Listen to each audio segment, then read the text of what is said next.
কক্সবাজারের উখিয়ায় রোহিঙ্গা ক্যাম্প পরিদর্শন করছেন সাবেক বিশ্ব চ্যাম্পিয়ন ফুটবলার মেসুত ওজিল ও তুরস্কের প্রেসিডেন্ট পুত্র বিলাল এরদোয়ান। এই মুহূর্তে বিস্তারিত জানাতে উখিয়া ক্যাম্পে আছেন রিপোর্টার সুজউদ্দিন রুবেল। সরাসরি যাচ্ছি তার কাছে।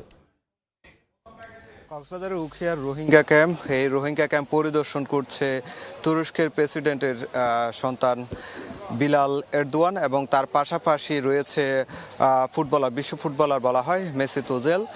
দুজনেই কিন্তু কক্সবাজারে এসেছে। আজকে কক্সবাজারে আসার পর আমরা লক্ষ্য করেছি সকাল 10:50 দিকে কক্সবাজার শরণার্থী ত্রাণ ও প্রত্যাবাসন কার্যালয়ে আসেন তারা দুজন, এবং দুজনেই এসে সেখানে আধা ঘন্টা তারা বৈঠক করেন শরণার্থী ত্রাণ ও প্রত্যাবাসন কমিশনার মোহাম্মদ মিজানুর রহমানের সঙ্গে।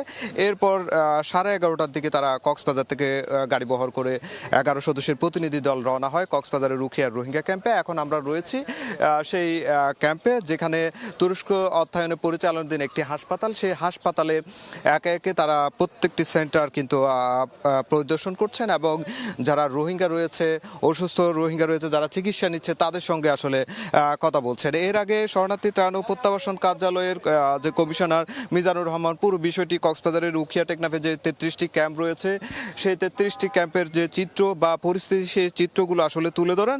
এরপর তুলে ধরার পর তারা সেখানে দীর্ঘ সময় বৈঠক শেষে এখন রোহিঙ্গা ক্যাম্প পরিদর্শন করছে।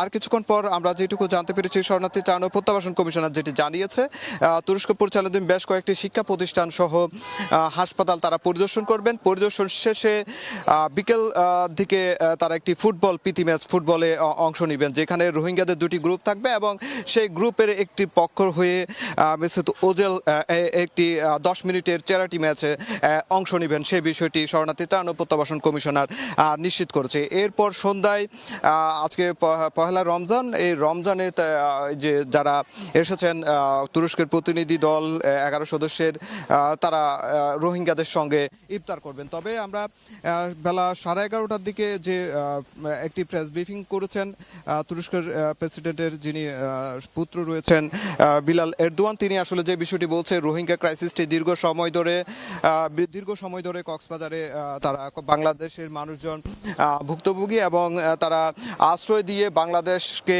তারা সাধুবাদ জানিয়েছে এবং বিশ্বর যারা নেতৃবৃন্দ, আন্তর্জাতিক সম্প্রদায় যাতে রোহিঙ্গাদের এই সমস্যার সমাধানে এক হয়ে কাজ করে এবং যতদিন তাদের স্বদেশে ফেরত পাঠানো না হয় ততদিন পর্যন্ত তাদের পাশে থাকার অনুরোধ জানিয়েছে। তো এই ছিল আমার কাছে রোহিঙ্গা ক্যাম্প থেকে সবশেষ। কক্সবাজারের উখিয়ায় রোহিঙ্গা ক্যাম্প পরিদর্শন করছেন বিশ্বকাপ যে ফুটবলার মেসুত ওজিল, সে খবর আমাদের সেখান থেকে সরাসরি জানাচ্ছিলেন সহকর্মী সুজউদ্দিন রুবেল।